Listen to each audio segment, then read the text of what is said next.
जैसे हम लोग देखा पा रहे हैं, क्या आज की राजनीति बना दी गई है विपक्ष द्वारा। एक तरफ प्रधानमंत्री जी ने कहा है भ्रष्टाचार क्विट इंडिया, भ्रष्टाचार के खिलाफ कार्रवाई हो रही है। पूरा देश देख रहा है कि इंडिया में ईमानदार सरकार है और इसी से घमंडिया परेशान है। अगर ईडी सीबीआई ईमानदार है तो घमंडिया दागदार है और अराजक अपराध पार्टी पापी आप, जो कि कट्टर ईमानदार का सर्टिफिकेट बांटती थी, आज उनकी हालत यह हो गई है कि वो घबराए हुए हैं कि जो शराब घोटाले के किंगपिन हैं वो भी कहीं जेल की सलाखों के पीछे ना हो। किंगपिन मतलब पापी अरविंद केजरीवाल। एक प्रेस वार्ता कल करी गई, ये पापी आपके नेता संजय सिंह जी ने करी थी।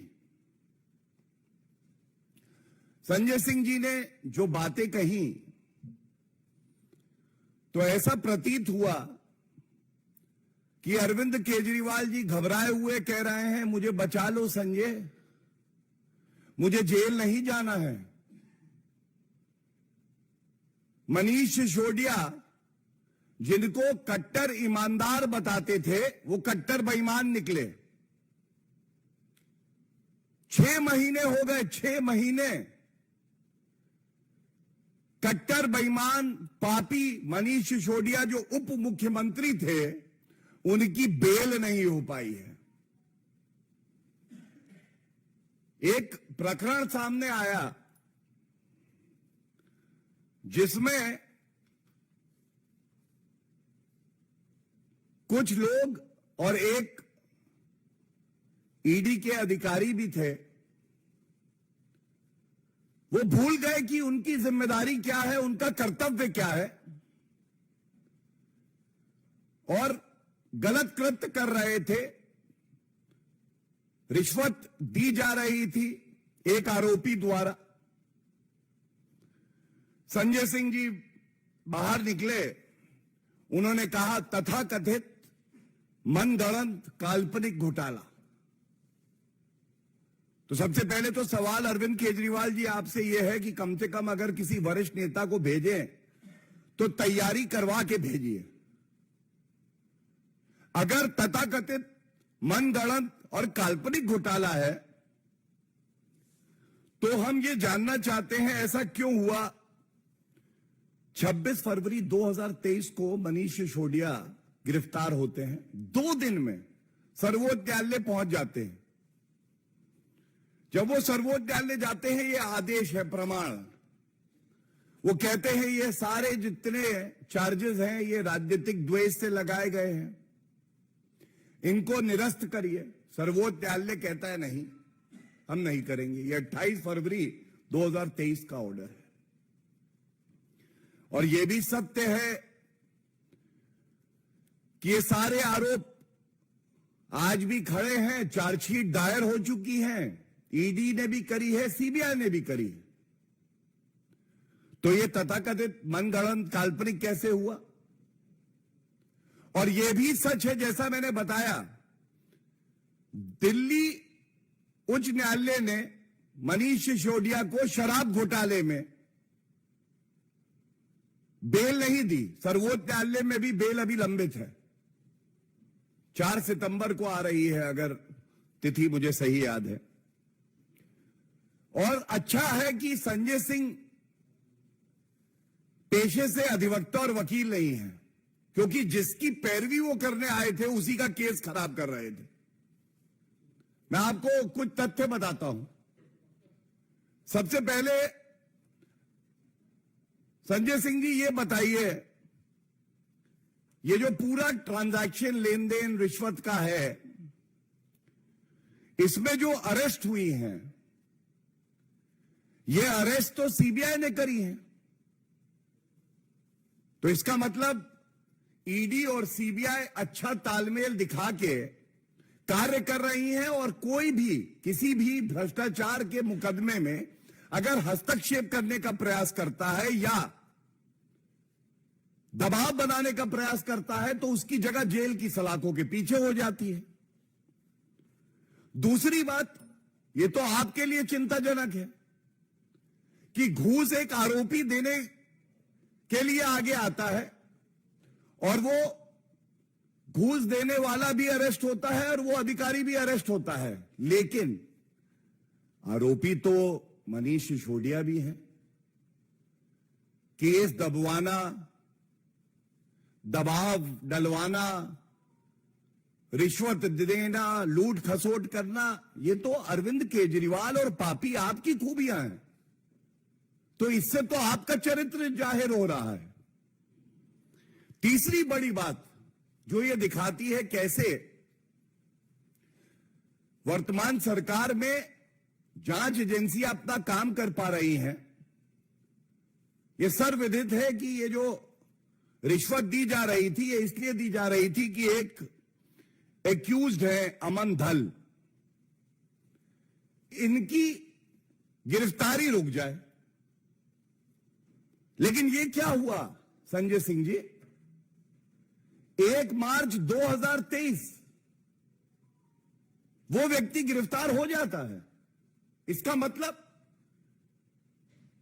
ये तो हमारे देश के लिए शुभ संकेत है कि ईडी सीबीआई अपना कार्य करती है, और अगर कोई गलत कार्य करता है, चाहे वो ईडी का अधिकारी भी क्यों ना हो, तो उसके खिलाफ भी कार्रवाई होती है। और जिस व्यक्ति को गिरफ्तार ना हो इसके लिए रिश्वत दी जाती है तो वो गिरफ्तार भी हो जाता है। और इसमें एक और मुकदमा दर्ज कर लिया जाता है, ये जो पूरा प्रकरण है। तो ये तथ्य मैंने आपके सामने इसलिए रखे, संजय सिंह जी की प्रेस वार्ता में तथ्य नहीं थे, लेकिन दलील भी बड़ी कमजोर थी।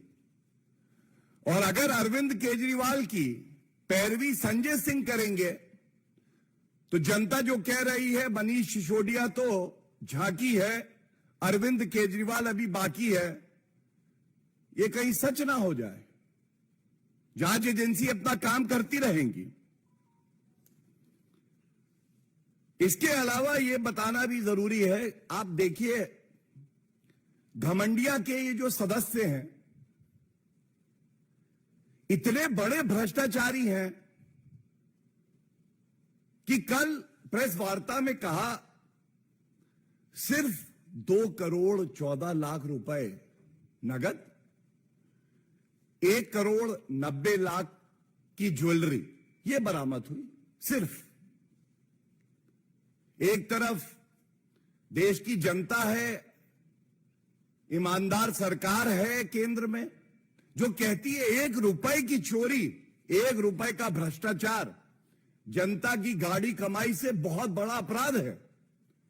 दूसरी तरफ कट्टर बेईमान पापी आपके संजय सिंह, अरविंद केजरीवाल कहते हैं 4 करोड़ थोड़ा सा ही तो है, 4 करोड़ इसको नजरअंदाज कर दीजिए। ये जनता देख रही है। अपने लिए शीश महल बनाओगे, जनता अंदर जा नहीं सकती है। और 4 करोड़ जब एक ईमानदार जांच एजेंसी कार्रवाई करती है, केवल इस प्रकरण में जब्त किए जाते हैं, तो आप कहते हैं केवल 4 करोड़ है। लेकिन इसके साथ यह भी जानकारी दे दे कि पढ़ाई लिखाई में संजय सिंह जी थोड़ा कम विश्वास रखते हैं। उनको यह जानकारी भी होनी चाहिए, ये जो आरोपी है चार्टर्ड अकाउंटेंट, इसमें 2 करोड़ 20 लाख नगद करीब करीब 1,90,00,000 की ज्वेलरी और साथ में 2,26,00,000 रुपए जो बैंक अकाउंट में थे वो भी सीज किया गया। तो इसका जिक्र संजय सिंह जी करना भूल जाते हैं और आज ये सवाल इस मंच से पूछा जाना चाहिए।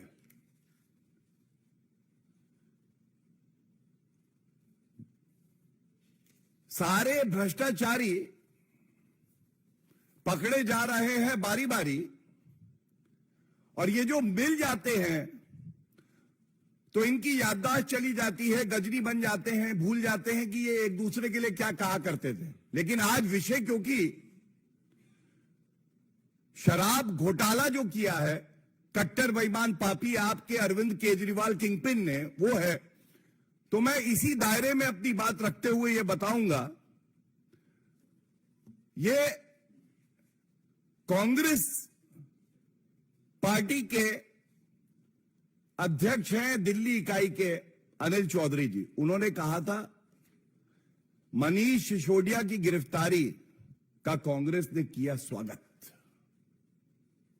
अच्छा, तब भ्रष्टाचारी थे, तब ईडी ठीक काम कर रही थी, सीबीआई ठीक काम कर रही थी। आज आपका स्टैंड क्या है ये तो कृपया करके बता दीजिए। और इसके बाद 2 तथ्य मैं और रख दूं इस विषय पे जो बेहद अहम हैं। संजय सिंह जी, आपने बताया अपनी प्रेस वार्ता में conviction rate of ED is only 0.5%। आप फिर पढ़ाई लिखाई नहीं करके आए। अरविंद केजरीवाल जी ने क्या हाथ जोड़े कि मुझे बचा लो, आपने झूठ बोलना शुरू कर दिया। ईडी की वेबसाइट पे जाइए, conviction rate of ED as an investigating agency is higher than 90%, 90% से ऊपर है और आप 0.5% बता रहे हैं। आप ये क्यों नहीं बता रहे हैं कि ये सारी जितनी भ्रष्टाचारी पार्टियां एकजुट हुई हैं, ये सब 14 पार्टियां सर्वोच्च न्यायालय गई, यही सब बातें इन्होंने जांच एजेंसियों का मनोबल तोड़ने के लिए कही। ईडी सीबीआई का दुरुपयोग हो रहा है, राजनीतिक द्वेष से काम कर रही हैं। सर्वोच्च न्यायालय में तो आपकी आस्था होनी चाहिए अरविंद केजरीवाल जी। सर्वोच्च न्यायालय ने इनकी याचिका निरस्त कर दी। तो यह स्पष्ट दिखाता है कि जब सतेंद्र जैन 15-16 महीने से पॉक्सो एक्यूज से जेल में मसाज करा रहे हैं और बेल नहीं हो रही, और कट्टर बेईमान पूर्व उप मुख्यमंत्री किसी समय में अरविंद केजरीवाल का दाहिना हाथ मनीष सिसोदिया, उसकी बेल नहीं हो रही 6 महीने से, और आप जांच एजेंसियों पे आरोप लगा रहे हैं। मैं तो आपको चुनौती देता हूं अरविंद केजरीवाल जी, तुरंत सर्वोच्च न्यायालय और उच्च न्यायालय जाइए। जैसा आपने कहा, 3 शब्दों का इस्तेमाल किया, तथाकथित घोटाला निरस्त कराइए, मनगढ़ंत घोटाला निरस्त कराइए, और काल्पनिक घोटाला है इसको भी निरस्त कराइए। अरविंद केजरीवाल जी बहुत घबराए हुए हैं, चिंतित हैं, व्यथित हैं। उनको यह लगता था वो भ्रष्टाचार करेंगे, शराब घोटाला करेंगे और कानून से वो ऊपर हैं, लेकिन अब कार्रवाई होगी और किसी को बख्शा नहीं जाएगा। और ये बात भी बड़ी जिम्मेदारी से कह दें, एक बड़ा संदेश गया है कि अगर कोई ऐसा अधिकारी भी होगा जो गलत कृत्य करेगा या भ्रष्टाचार स्वयं करेगा तो उसके खिलाफ भी सख्त कार्रवाई होगी। इससे जो गंभीर आरोप मनीष सिसोदिया पे और तमाम और आरोपियों पे लगे हैं, उनकी गंभीरता कम नहीं हो जाती है। वो ट्रायल कोर्ट में चल रहा है। बहुत बहुत धन्यवाद। अगर इस विषय पे कोई आपके प्रश्न हो तो मैं जरूर उत्तर देना चाहूंगा। इस पे अगर पहले है तो पूछ लें, अगर इस पे कोई प्रश्न नहीं है तो फिर एनी क्वेश्चन ऑन दिस? हाँ,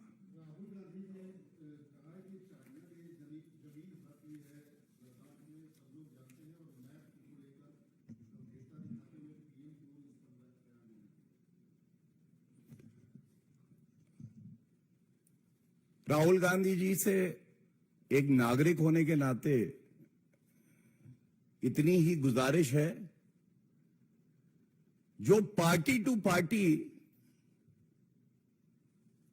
चीन की सीसीपी पार्टी से समझौता किया, उन्होंने एमओयू किया, उसको कृपया करके सार्वजनिक कर दें।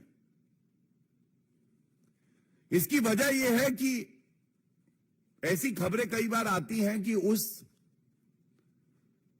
समझौते में ही यह लिखा है कि भारत के खिलाफ जासूसी करने का काम कोई करेगा तो राहुल गांधी करेंगे। उसमें यह भी शायद लिखा है कि जब भी भारतीय सेना अपने पराक्रम का परिचय देगी और चीनी सेना को खदेड़ देगी तो राहुल गांधी सेना का मनोबल तोड़ने के लिए कहेंगे कि भारतीय सेना चीनी सेना से पिट गई। और उस समझौते में यह भी लिखा हो कि अपने देश के चुने हुए प्रधानमंत्री, जो कि हर नागरिक के लिए सुरक्षा कवच हैं, जिन्होंने भारत का डंका पूरे विश्व में बजवाया है, उनको मैं सरेंडर मोदी बुलाऊंगा। और एक सवाल और है, राहुल गांधी जी, आपका ही ट्वीट है, आपने कहा है गद्दारों ने भारत माता को चीरकर एक टुकड़ा चीन को दे दिया। यह इतिहास गवाह है कि 43,000 स्क्वायर किलोमीटर जो भारत की भूमि है वो चीन के कब्जे में तब आई जब जवाहरलाल नेहरू जी हिंदी चीनी भाई भाई का नारा लगा रहे थे। अब पूर्व प्रधानमंत्री को क्या आप गद्दार बुलाएंगे? और एक बात मैं और कह दूं, और बड़ी जिम्मेदारी से कह दूं, यह बात देश के प्रधानमंत्री श्री नरेंद्र मोदी जी ने भी कही है, हमारे गृह मंत्री श्री अमित शाह जी ने भी कही है, रक्षा मंत्री श्री राजनाथ सिंह जी ने भी कही है, और देश की सेना ने भी कही है। श्री नरेंद्र मोदी जी के नेतृत्व में ऐसा कोई माइका लाल नहीं है जो भारत की 1 इंच भूमि पे कब्जा कर सके। लेकिन राहुल गांधी जी, जो सवाल एमओयू को सार्वजनिक करने के लिए आप बाध्य हैं, यह पूछा गया है, उस पर कृपया उत्तर जरूर दीजिएगा। और अगर आप नहीं देते हैं अगले 24 घंटे में, तो आपकी चुप्पी इस बात का प्रमाण है कि आपने भारत से, इंडिया से गद्दारी करी है। और दूसरी बात, यह भी हर जगह सार्वजनिक है कि राजीव गांधी फाउंडेशन में 1 करोड़ से ज्यादा की रिश्वत ली थी, वो भी चीन से। कृपया करके ये बताइए, जो लद्दाख में बाइक चला रहे थे, महंगी महंगी जैकेट थी, ये उसी रिश्वत के रुपए से ली है क्या? और अगर ये रुपया आपने रिश्वत में लिया तो ये लौटाया भी कि नहीं? और कहीं यही वजह तो नहीं है कि आपके सारे बयान हमारे देश के खिलाफ होते हैं, भारतीय सेना के मनोबल को तोड़ने वाले होते हैं? आज ये बड़ा सवाल हम इस मंच से उठा रहे हैं और उम्मीद करते हैं आप उत्तर देंगे।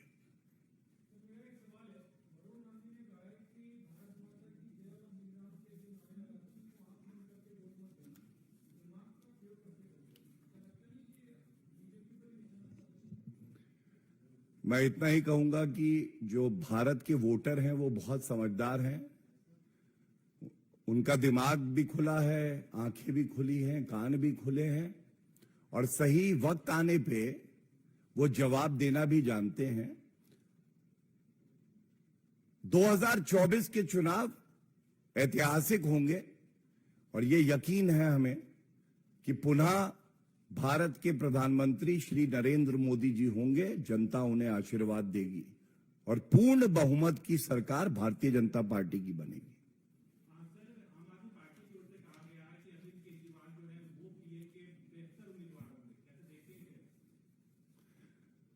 देखिए, घमंडिया में परेशानी ये है,